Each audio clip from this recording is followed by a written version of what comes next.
பல்வேறு கருத்துப்பட்டறைகள் நடத்திருக்கீங்க, பல்வேறு கருத்தரங்கள் நடத்திருக்கீங்க, பல்வேறு விழிப்புணர்ச்சி கூட்டங்கள் நடத்திருக்கீங்க, பல்வேறு கேசஸை எடுத்து நுகர்வோருக்காக நீங்கள் நுகர்வோர் மன்றங்களிலே நீங்கள் வாதிட்டிருப்பீர்கள், அவர்களுக்கு வெற்றி தேடி கொடுத்திருப்பீர்கள். இப்படிப்பட்ட பல்வேறு களங்களிலே நீங்கள் அனுபவம் வாய்ந்தவர்கள். அதனால் உங்களுக்கு இதெல்லாம் கற்றுக் கொடுக்கணுமா என்று சொன்னால் தேவையில்லை. பட் இருந்தாலும் நீங்கள் இன்றைய தேதிக்கு இங்கிருந்து கற்றுக்கொண்டவைகளை மகளிர் சுய உதவி கொடுக்கிறது. உங்களுக்கு கீழே இங்கெல்லாம் இருக்கிறவங்க உங்க மாவட்டத்துக்கு உட்பட்ட இங்கெல்லாம் எந்த பொருள் சப்சிடியில கொடுக்கப்படுகிறதோ அது அவங்க நுகர்வோர் கண்ட்ரோலில் வரமாட்டாங்க.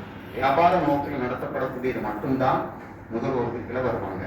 இதை ஏன் நான் உங்களுக்கு சொல்றேன்னு சொன்னா, நம்ம டிபார்ட்மெண்ட் ஆஃப் சிவில் சப்ளைஸ்ல போய் கன்சியூமர் ஆக்டிவிட்டிஸ் போய் நீங்க அந்த கன்சியூமர் ஆக்டிவிட்டிஸ் லெவலில் ரெப்ரசன்ட் பண்ணக்கூடாது.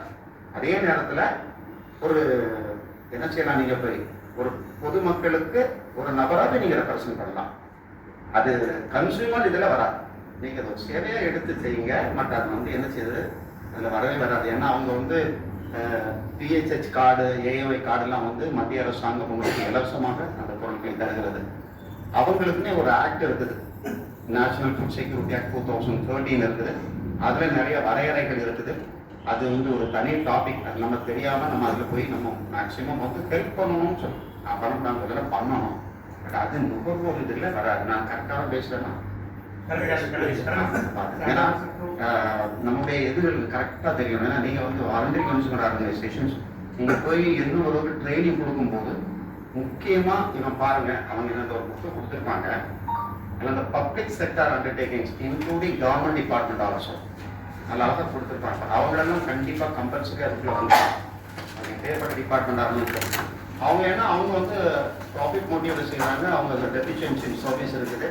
டெஃபினட்டா they will be coming under the என்னது கன்சூமர் கேட்டகரியில் வந்துருவாங்க. அங்கே டெஃபிஷியன்சி சர்வீஸ்லாம் சிபி ஆக்ட் உள்ள தான் மனசில் வச்சுடுது மாறிடும். ஏன்னா number of times when I used to view the TV telecasting, அதில் ஒரு பேசிட்டு இருந்தாரு 8 ரைட்ஸ் இருக்குன்னு. 8 ரைட்ஸுக்கும் வியாக்கியானமும் கொடுத்துட்டு இருந்தாரு. அப்போ ஒரு பெரிய மீடியாவில் இருக்கிறவங்களுக்கு ஆபாயிலாக இருந்து அவங்களுக்கு முன்ன அந்த ஃபீல்ட பற்றி தெரியாம அவர்கிட்ட கேட்டுட்டு இருப்பாங்க சொல்லிட்டே இருக்கிறாரு. தப்பா நம்ம எந்த இடத்துலையுமே ரெப்ரசன்ட் பண்ணக்கூடாது. நம்ம ஏன்னா வாலண்டரி கன்சூமர் ஆர்கனைசேஷன் நீங்க எந்த அளவுக்கு நீங்க எஜுகேட்டடா இருந்தீங்களோ அந்த அளவுக்கு தான் உங்களுடைய அமைப்புகளுக்கு ஒரு வேல்யூ இருக்குங்கிறத நம்ம மைண்ட்ல நல்லா ஞாபகம் வச்சுக்கணும். ஏன் இந்த மாதிரி ரைட்ஸை போட்டு குழப்பிடுறாங்க? ரைட்ஸுங்கிறது நுகர்வோருக்கு எக்ஸ்க்ளூசிவா இருக்கிறது தான் ரைட்ஸ். இதுல பிசினஸ் மோட்டிவா பண்ணக்கூடியவங்களுக்கு அந்த ரைட்ஸ் இதாகல.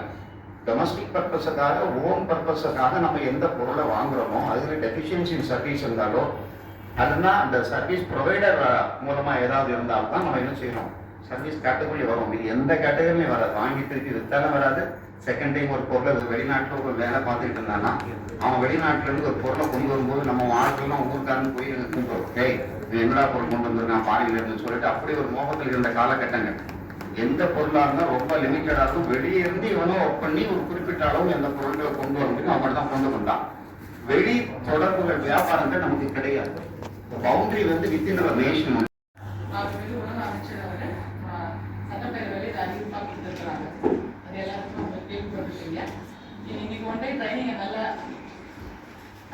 ஆல்ரெடி உங்களுக்கு அந்த சட்டத்தை பத்தி தெரிஞ்சிருக்கும். இருந்தாலும் இன்னும் நுணுக்கமா நீங்க ரிட்டையர்ட் டிசி சொன்னீங்க, நீங்க மூலமா எடுத்துருக்கீங்க. இப்போ இயக்குனர் சார்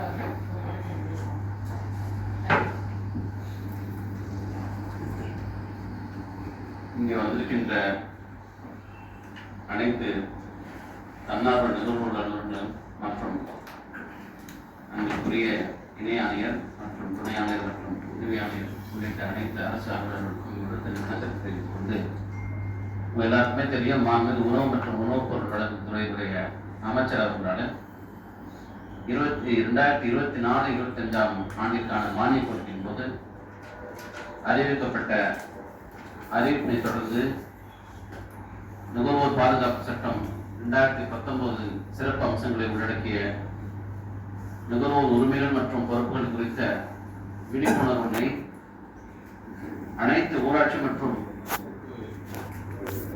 ஊரக பகுதிகளுக்கு கொண்டு செல்ல வேண்டிய நோக்கத்தோடு இந்த ஊராட்சியில் உள்ள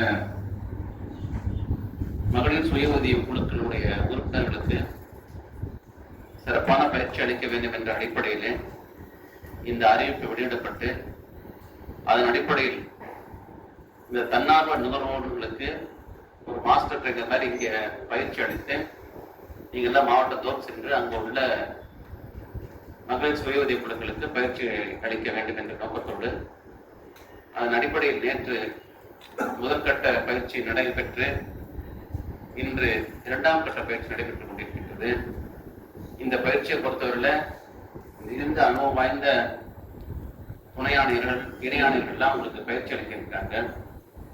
இந்த நுகர்வோர் விழிப்புணர்வுங்கிறது எவ்வளவு பெரிய முக்கியமான விஷயம் அப்படின்றது உங்களுக்கு எல்லாருக்குமே தெரியும்.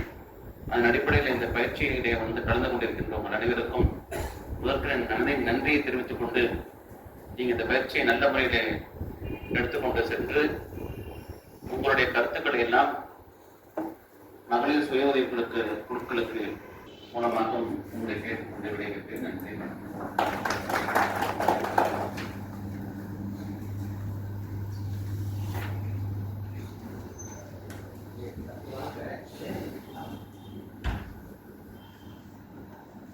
முதல்ல சட்டத்தை பற்றி எத்தனை சாப்டர் இருக்குது, எத்தனை செக்ஷன்ஸ் இருக்குது தெரியும்.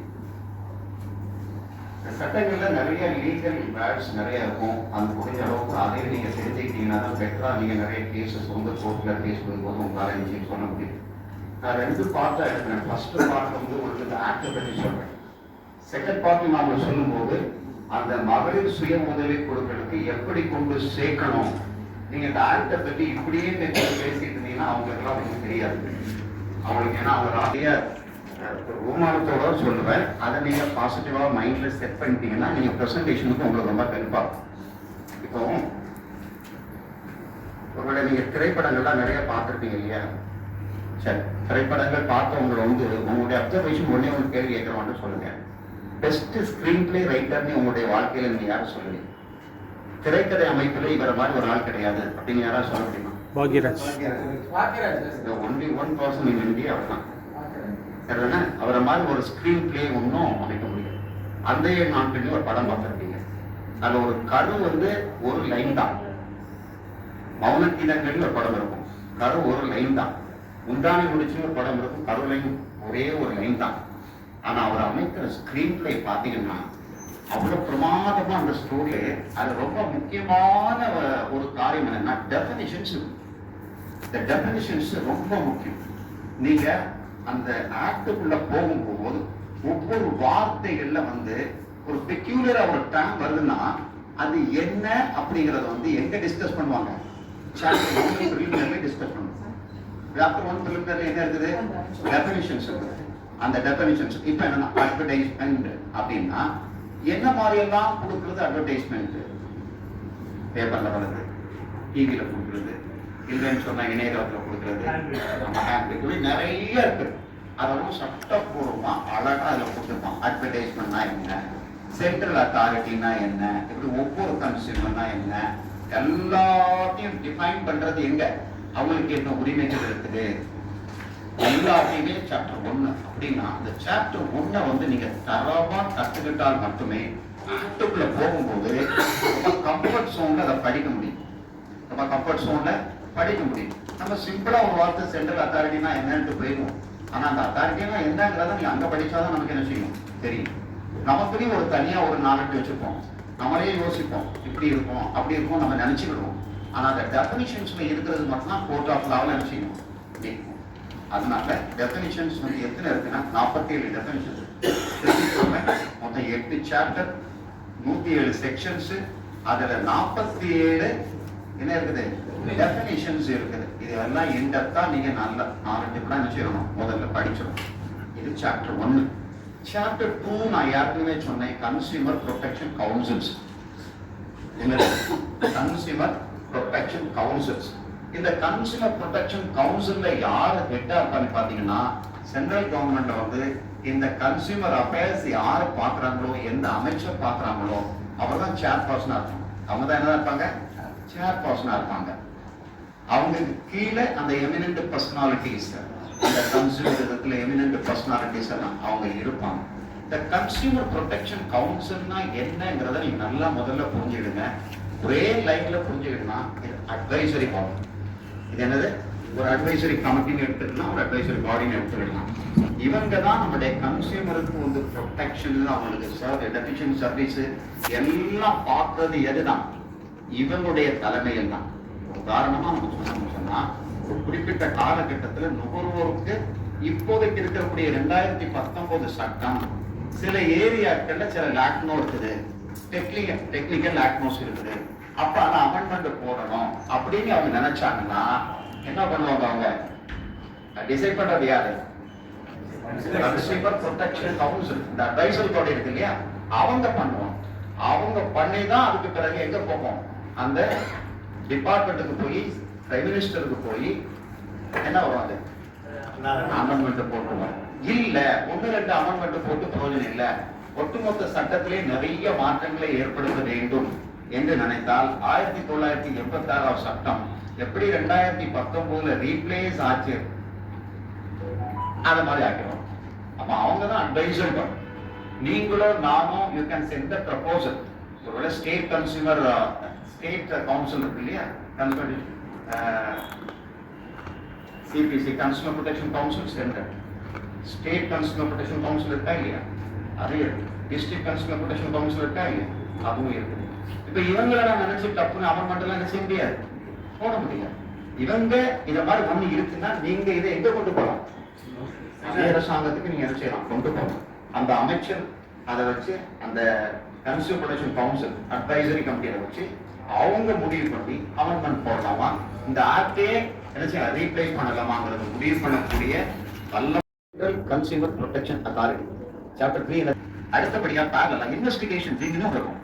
அந்த இன்வெஸ்டிகேஷன் விங் யார் தலைவர்னா டைரக்டர் ஜெனரல் இருப்பாங்க. மோஸ்ட்லி போலீஸ் ஆஃபீஸரா இருப்பாங்க, டைரக்டர் ஜெனரல் இருப்பாங்க. அதுக்கு அடிஷனல் டைரக்டர் ஜெனரல் இருப்பாங்க. அதுக்கு பிறகு டெப்டி டைரக்டர்ஸ் இருப்பாங்க, அசிஸ்டன்ட் டைரக்டர்ஸ் இருப்பாங்க. இப்படி ஒரு செட்டப் இருக்கும். இது ஒண்ணு வந்து இவங்க அந்த கேஸை டீல் பண்ணணுமா பண்ணாண்டாமா எப்படிங்கிற ஒரு பிரைமா பேசி எல்லாம் பார்க்கக்கூடியவங்க இந்த கமிஷனர், சீஃப் கமிஷனர்ஸ். அதுக்கு பிறகு ஒரு கேஸ் பிரைமா பேசி இருந்ததுன்னா இதை நம்ம என்கொயர் பண்ணலாம். இதை என்கொயர் பண்றதுக்கு என்ன வேணும்? ஒரு இன்வெஸ்டிகேஷன் விங் வேணும். அந்த இன்வெஸ்டிகேஷன் விங் தான் டைரக்டர் ஜெனரல். அவங்களுக்கு என்ன பவர் கொடுத்ததுன்னா ஒரு கம்பெனி, ஒரு பொருளை தயாரிக்கக்கூடிய கம்பெனியை அவங்க என்ன செய்யலாம்? என்ன பண்ணலாம்? சர்ச் பண்ணி அவங்களோட டாக்குமெண்ட்ஸ் என்னெல்லாம் தேவையோ அவ்வளவு இவங்க என்ன செய்ய வரலாம், எடுத்துட்டு வரலாம். அவங்களுக்கு ஒரு ஃபைல் போடலாம். எல்லா பொருளும் அந்த இன்வெஸ்டிகேஷன் விங் கொடுத்துருக்கு. இந்த 3வது சாப்டர் படிக்க புரிஞ்சுருங்க. Central consumer protection authority. இதுக்கு நிர்வாக ரீதியா பார்த்தோம்னா அந்த ஹைரார்கி எப்படி இருக்குன்னு சொன்னா ஒரு சீஃப் கமிஷனர் இருக்காங்க. பல சென்ட்ரல் கவர்மெண்ட் அது வந்து நியூ டெல்லி இருக்கு. என்னுடைய ஆபீஸ் பறந்து இருக்கு, பல மாநிலங்களில் ரீஜனல் ஆபீஸ் இருக்கும். அந்த ரீஜனல் ஆபீஸ்ல ஒரு கமிஷனர் ஹெட்டா இருப்பாங்க. அதுக்கு கீழே ஒரு பெரிய ஆபீஸ் செட்டப்பே இருக்கும். அதன் பிறகு சர்ச் பண்ண இன்வெஸ்டிகேஷன் டீம் ஒரு இன்வெஸ்டிகேஷன் பண்ணாம ஒன்றும் பண்ண முடியாது, அங்கிருந்து முடிவெடுக்க முடியாது. அவங்க அந்த கம்பெனியை சர்ச் பண்ணி அங்க சீஸ் பண்ணி அந்த டாக்குமெண்ட் எல்லாம் அனலைஸ் பண்ணி அவங்க ரிப்போர்ட்டை சென்ட்ரல் அத்தாரிட்டி கொடுப்பாங்க. சென்ட்ரல் அத்தாரிட்டி நான் சிம்பிளா சொல்றேன், நீங்க ஆக்ட் படிக்கும்போது அந்த நம்பர்ல இருக்கு. இதுல உங்களுக்கு வந்து இந்த எவ்வளவு ரூபாய் இருந்தா இதை எந்த கோர்ட்டு கொண்டு போகலாம் அப்படிங்கிற நாளைக்கு யாருக்காவது இருக்கும். நிறைய அமெண்ட்மெண்ட் வந்திருக்கு. நிறைய அமெண்ட்மெண்ட் அப்போதைக்கு ஏன்னா முதல்ல கொடுக்கும்போது கனாவுனா 1 கோடி ரூபாய் வரை டிஸ்ட்ரிக்ட் கன்சியூமர் டிஸ்ட்ரிக்ட் அட்ரஸல் கமிஷன் கொடுத்தாங்க. அப்ப இவங்க அதை மிஸ்யூஸ் பண்றதுக்கு நிறைய வாய்ப்புகள் ஆயிருக்கும், நிறைய பிரச்சனையாயிருக்கும். அதனால அதை திருப்பி ரிவ்யூ பண்ணி அதுக்கு பிறகு மாற்றினாங்க, மறுபடியும் மாற்றினாங்க. நிறைய கம்யூனிகேஷன்ஸ் வந்து இந்தியா வந்து அடிக்கடி இதை இந்த மாதிரி இப்ப மாத்தி கொண்டு வராங்களே. இப்ப யார் பண்ணிப்பா இதை? யாரு? கன்சியூமர் ப்ரொடெக்ஷன் கவுன்சில் தான் பார்ப்பாங்க. அவங்க இதை பண்ணுவாங்க. சில டிஸ்ட்ரிக்ட்ல இருந்து எழுதியிருக்கலாம், சில ஸ்டேட்ல இருந்து எழுதியிருக்கலாம். டிஸ்ட்ரிக்ட் ஸ்டேட்ல இருந்து எழுதிப்பாங்க. நீங்க டிஸ்ட்ரிக்ட் உள்ளவங்க ஸ்டேட்டு தான் எழுதணும். நீங்க நேரடியா போய் உட்காந்து நான் எழுதுன்னு சொல்லி கவர்மெண்ட் பஞ்சாயத்து எழுதிங்க கூடாது. அது நம்முடைய அதிகாரத்தை நம்ம தப்பா பயன்படுத்தணுமா? அந்த பேசிக்கெல்லாம் தெரிஞ்சுக்கணும். நீங்க உங்க ஸ்டேட் கன்சியூமர் ப்ரொடெக்ஷன் கவுன்சில் எழுதும் போது அவங்க கவர்மெண்ட் ஆஃப் இந்தியாவுக்கு நம்ம கவர்மெண்ட் மூலமா எழுதுவாங்க, தமிழ்நாடு கவர்மெண்ட் மூலமா எழுதி ரொம்ப அதிகமா இருக்கு. அப்படி நிறைய ரெப்ரஸன்டேஷன்ஸ் வந்திருக்கலாம். அதை கன்சியூமர் ப்ரொடெக்ஷன் கவுன்சில்ஸ் நப்பன் டிசைட் பண்ணி ஒரு அமௌண்ட் குறைச்சாங்க. அதுலயும் உங்களுக்கு திருப்தி இல்லை. மறுபடியும் கடைசியா இப்போ என்ன இருக்கு அப்படி தெரியுமா உங்களுக்கு? 50 லட்சம் வரை எந்த பதவியில வருது? டிஸ்ட்ரிக்ட் கன்சியூமர் டிஸ்பியூட் ரெட்ரஸல் கமிஷனுடைய பதவியில வரும். 50 லட்சத்துக்கு மேல 2 கோடி ரூபாய். நிறைய ஒரு 5 கோடி நினைச்சிட்டு இருப்பீங்க. உங்க புக்ல இதை தெளிவா கொடுத்துருக்காங்க. 2 கோடி ரூபாய் வரை யார் என்னுடைய பதவியில வருது? State consumer dispute redressal commission. இதை ஃபுல்லா நீட்டி முழங்கி உள்ள சொல்ல மாட்டாங்க. ஆக்ட்ல போகும்போது முதல்ல மட்டும்தான் இதை அப்படி சொல்லியிருப்பாங்க. அப்புறம் state commission, district commission, national commission சொல்லிட்டு வெளியே இருப்பாங்க. சரியா? அதனால நீங்க ஆனா ஃபுல் ஃபார்ம் உங்களுக்கு தெரியும். State consumer dispute redressal commission, இவங்களுக்கு 50 லட்சத்துக்கு மேல 2 கோடி வர, அந்த 2 கோடியை தாண்டும் போது national consumer dispute redressal commission. இதுக்கு மேல அப்பரேட் அத்தாரிட்டி யாரு? சுப்ரீம் கோர்ட் தான். இன் பிட்வீன் பீரியட்ல எந்த கோர்ட்டையும் நீங்க அணுக முடியாது. டிஸ்ட்ரிக்ட் கோர்ட்ல இருந்துட்டு அப்புறம் நேரா வந்து ஹைகோர்ட் ஓடிட முடியாது. நாங்க செஷன்ஸ் கோர்ட்டுக்கு எதுவும் போக முடியாது. டிஸ்ட்ரிக்ட்ல முடிஞ்சா நானே ஸ்டேட்டு தான் வரும். ஸ்டேட்ல இருந்து நீங்க ஹைகோர்ட்டு போக முடியாது. எனக்கு தெரிஞ்சு கிடையாது. யாராவது நீங்க அப்படி பண்ணிருக்கா? இல்ல கோர்ட் ஒத்துக்க மாட்டாங்க. அப்ராப்ரியேட் பாரம் நீங்க கீழே போடும் போதே 30 நாளுக்குள்ள எங்க விண்ணப்பிக்க சொல்லுவான். அந்த ஆர்டர் போடும்போதே ஜட்ஜி அப்படிதான் போடுவார். நீங்க ஒன்னும் அதுல கன்ஃபியூஷனே பண்ணாண்டாம். இந்த டிஸ்ட்ரிக்ட்ல போடக்கூடியது அவர் அப்படிதான் போடுவார். வேற எதையும் போட மாட்டார். சரியா? அதன் மேல அது நேஷனல் கன்சியூமர் டிஸ்பியூட் ரெட்ரஸல் கமிஷனுக்கு போன பிறகு அவங்க போட்ட ஆர்டருக்கு மேல அப்பலட் அத்தாரிட்டி, அதுக்கப்புறம் சுப்ரீம் கோர்ட்டுக்கு நினைச்ச முடியும், போக முடியும். சுப்ரீம் இது வந்து இந்த வரையறையை மறக்காம நீங்க இந்த 4 வாரத்துலயும் எனக்கு 3 வாரம் இருக்கு, 3 கமிஷன், 3 கமிஷன் நீங்க தரவா நிச்சயம் என்னென்ன ரோல்ஸ்ன்றது ஓரளவுக்கு இந்த இது நாலேஜ் உங்களுக்கு நல்லாவே இருக்கும். நான் வந்து நல்ல விஷயத்த முதல்ல தெரிஞ்சுக்கணும். சிக்கல் வராத போகக்கூடிய அளவுல ப்ராப்ளம் இல்ல. அவன் அந்த கேஸ வேற மாதிரி எடுக்கிறதுக்கு அந்த இடங்கள்ல நிறைய வாய்ப்பு உண்டு. நல்லா புரிஞ்சுக்கணும். கேஸ் போடுறாங்க போடணும் இல்ல. எஃபிஷியன்சி இன் சர்வீஸ் கவர்மெண்ட் டிபார்ட்மெண்ட்ல வரும்போது முடிஞ்ச அளவுக்கு நீங்க லீகலைஸ்டா அதோட மோதலே தான் பெஸ்ட். நீங்க கன்சியூமர் ப்ரொடெக்ஷன் கோர்ட்ல கொண்டு போகும்போது ஜட்ஜஸ் அவங்களுக்கு தகுந்த ஆர்டரே ஒவ்வொரு ஜட்ஜஸ் எப்படி போடுறாங்கன்னு தெரியல உங்களுக்கு. இதை நான் ரொம்ப டெப்தா பேச முடியும் இடத்துல. அவங்களுடைய நாளைக்கு ஒவ்வொரு டைப்பா ஒவ்வொரு திங்கிங்ல போடுவாங்க. நீங்க சில கேசஸ் நுகர்வோரா பாதுகாப்பு போகும்போது கவர்மெண்டே போக்கஸ் பண்ணி தூக்கி கொண்டு போகும்போது அவங்களுக்கு சட்டப்பூர்வமா அவங்களுக்கு என்ன நாலேஜ் இருக்கோ அவங்க அங்கே என்ன இடத்துல கொண்டு போவான்.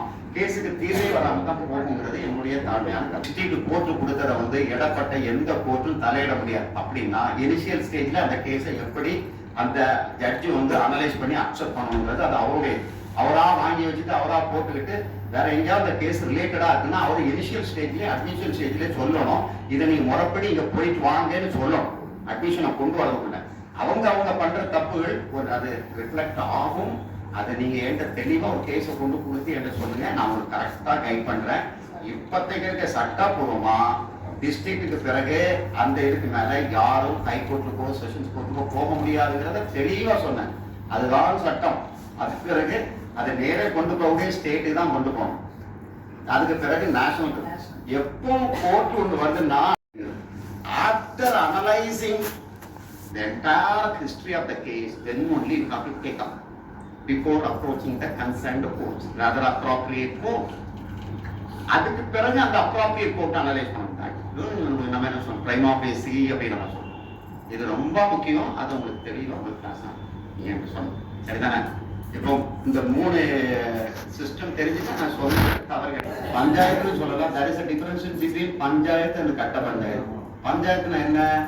இப்போ நீங்க சின்ன கவுண்டர் படம் பார்த்துட்டீங்க.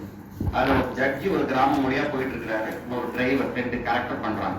அப்போ அவரை தாண்டி வந்து ஏகப்பட்ட மாட்டு வண்டிகள்ல கூட்டமா மக்கள் போறாங்க. ஜட்ஜிக்கு ஒரு கியூரியாசிட்டி இருக்குது. அவர் என்ன கேட்கிறாரு, என்ன இவ்வளவு கூட்டம் இருக்குது, இவ்வளவு வண்டி மாட்டு வண்டி போகணும்னு கேட்டுருவோம் அப்படின்னு வந்து பார்ட்டி ஒத்துக்கணும். நீங்க சமரசம் நீங்க சொன்னீங்களா? நீங்க அதெல்லாம் நல்ல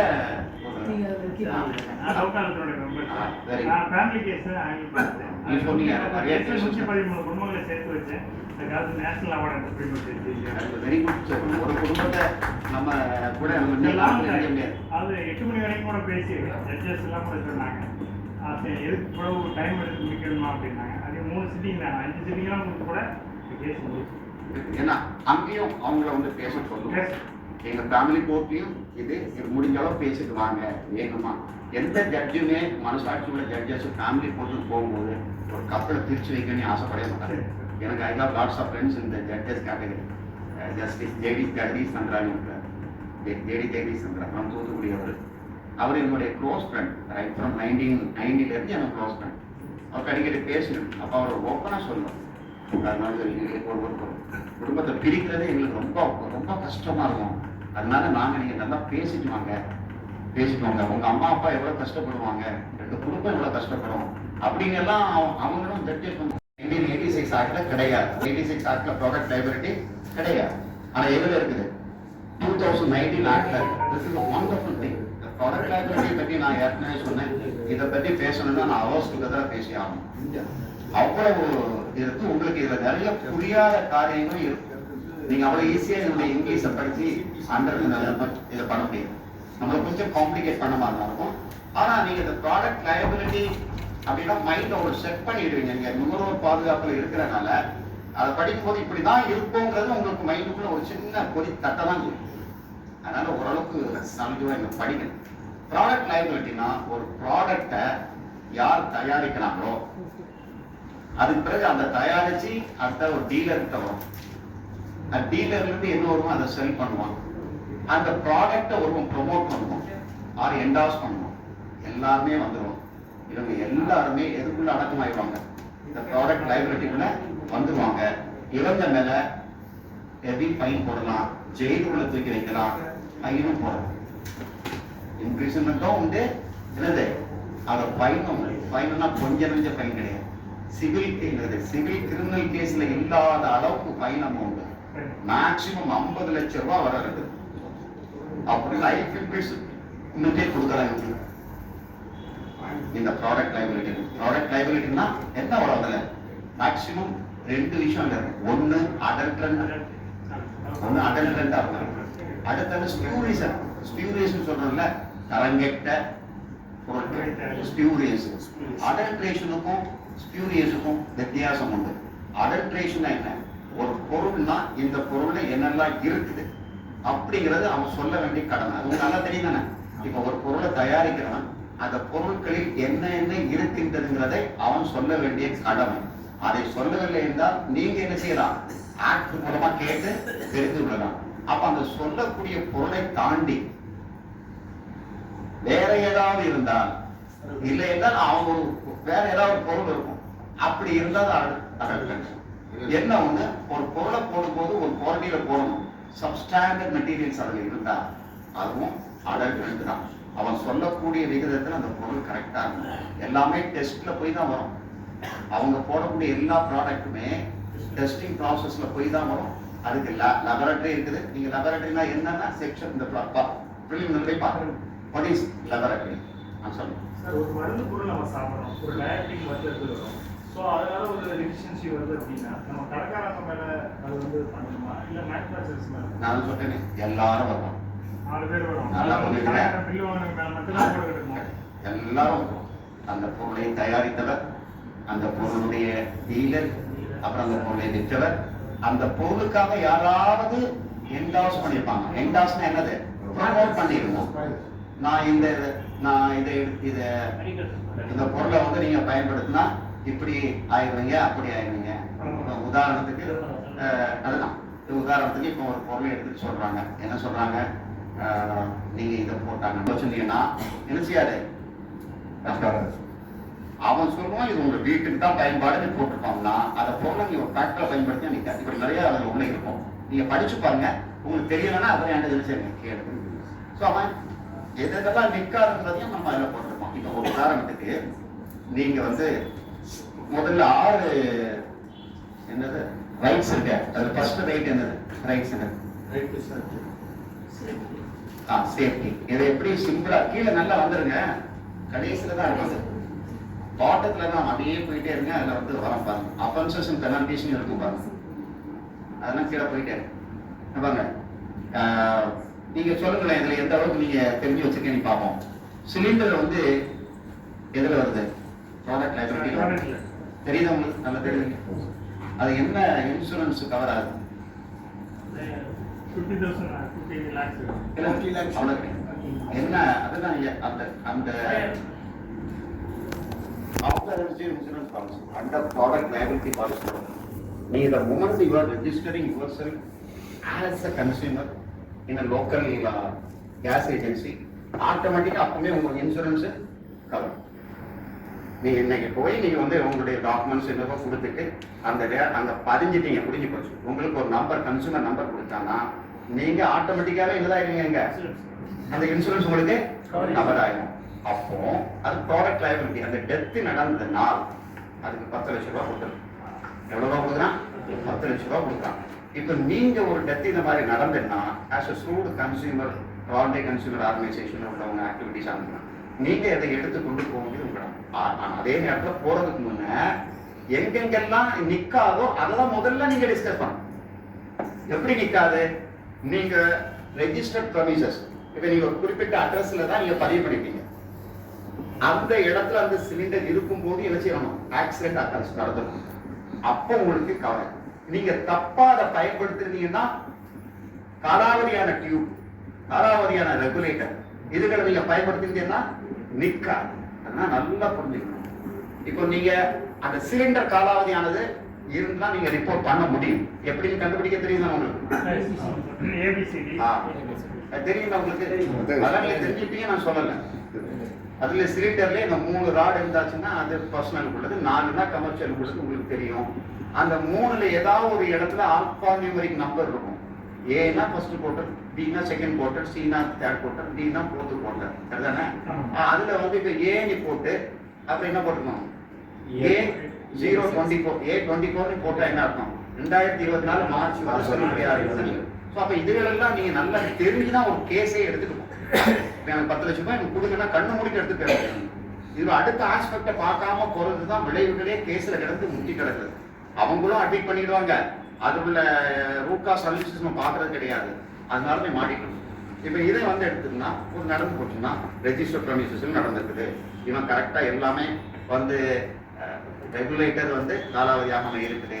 அந்த உங்களுக்கு ப்ரிலிமினரி எத்தனை பேருக்கு நீங்க பகிர்ந்துட முடியுமோ அதை மறக்காம பகிர்ந்துடணும். உங்க அறிவும் வரணும். அவன் கத்துவிடும் போது அவன் என்ன சந்தோஷமா இருப்பான். அவனுக்கு இந்த கத்துவிடும் போதே இந்த சார் தான் எனக்கு கத்து கொடுத்தாரு உங்களை நினைப்பான். அதுதான் எனக்கு சந்தோஷம்.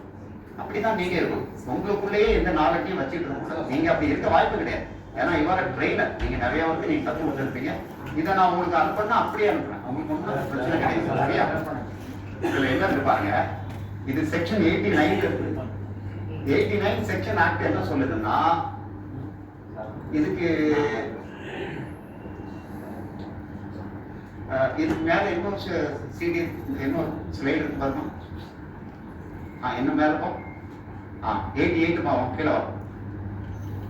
88 இதுல நான் ஏற்கனவே நான் சொல்லியிருக்கிறேன். சென்ட்ரல் அத்தாரிட்டி தான் போடுறான் பாத்தீங்களா ஆக்ட்ல உள்ள வரும்போது. அந்த சென்ட்ரல் அத்தாரிட்டினா என்னது?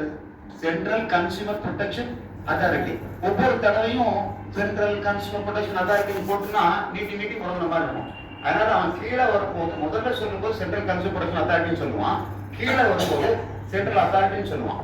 அவனுக்கு வந்து ஒரு பவர் இருக்குது. செக்ஷன் 2021 படிச்சு பாத்தீங்கன்னா அவங்களுக்கு பவர்ஸ் இருக்கு.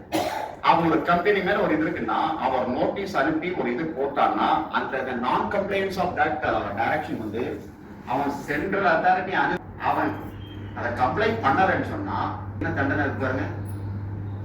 இருந்தாலும் சரி, மேனுபேக்சரா இருந்தாலும் சரி, இதுல யாருக்கு மேல அந்த கேஸ் அவங்க கொண்டு வராங்களோ அதுல அவங்களுக்கு வந்து அது ப்ரூவ் பண்ணப்பட்டால் தவறான பொருளை இவர் ப்ராடக்ட் என்ன செய்யிருக்காரு, இவரு ப்ரமோட் பண்ணிருக்காரு அப்படின்னு ப்ரூவ் பண்ணப்பட்டால் அவருக்கு என்ன கொடுக்கணும்? அவருக்கு 2 வருடம் வரை சிறை தண்டனை கொடுக்கலாம். 10 லட்சம் ரூபாய் வரை என்ன செய்யலாம்? ஃபைன் போடலாம். இல்லைன்னா 2 போடலாம்.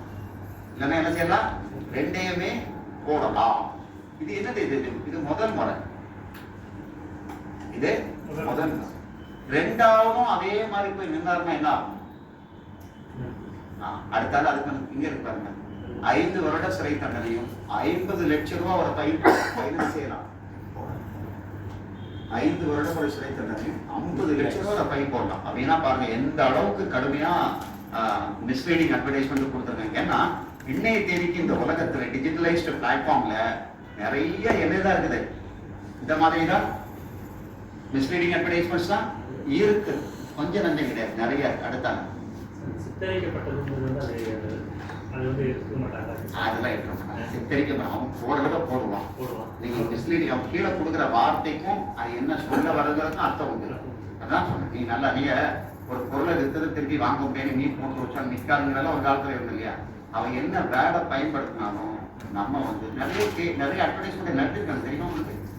அதுலேயே ரூல் இருக்குது. அங்கே நீங்கள் படிச்சு பார்த்தீங்கன்னா நீங்கள் பண்ணுனீங்கன்னா அந்த சென்ட்ரல் கன்சியூமர் ப்ரொடெக்ஷன் அத்தாரிட்டியே தலையிட்டு அதில் பார்ஷியலாக மாற்றங்களை ஏற்படுத்த முடியும், முழுமையாக அனுப்பிச்ச முடியும், ஒரு ஆடை நடத்த முடியும். புரியுதா உங்களுக்கு? கொடுக்கலாம், ஆயுள் தண்டனை விதிக்கலாம். அதே மாதிரி அமௌண்ட் என்ன, குறைந்தபட்சம் 10 லட்சம், அதுக்கு மேல ஒரு விருப்பம் எப்படி வேணா போட்டுக்கலாம். அந்த குடும்பத்தை பொறுத்து அவர் என்ன பொசிஷன்ல இருக்காரு, அவர் தான் பிரெட் வின்னரு, நல்லா சம்பாத்தியம் பண்ணிக்கிட்டு தான், அதை போட்டு போடலாம். அது ஜட்ஜை பொறுத்து. நீங்க ஆர்குமெண்ட்ல இந்த ஜட்ஜி கிட்ட எப்படி அட்வொகேட் எடுத்து வைக்கிறார், இவருனால இத்தனை குடும்பம் வாழ்ந்துட்டு இருந்து இவ்வளவு ரூபாய் மாசத்தோட ரெவன்யூ இருக்குது, பிற ஆணம் இவ்வளவு இருந்தது, இவரால் அந்த குடும்பமே நடத்துறதுக்கு வந்துட்டியா, இந்த இவ்வளவு ரூபாய் பயன் கொடுக்கணும் அவங்க கேட்கற பொறுத்து இவர் பார்த்துட்டு போகணும். என்னையா நான்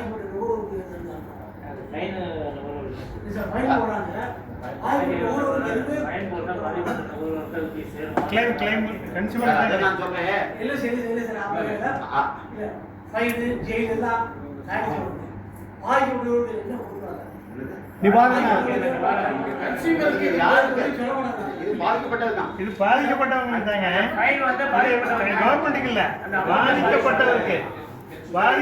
பேசுறது பியூரா கன்சியூமர் தான் பத்தி பேசுறேன், நான் கலக்கல. இல்ல பனிஷ்மெண்ட் வந்தா அவனுக்குங்க, பேமெண்ட் உங்களுக்குங்க, கன்சியூமருங்க.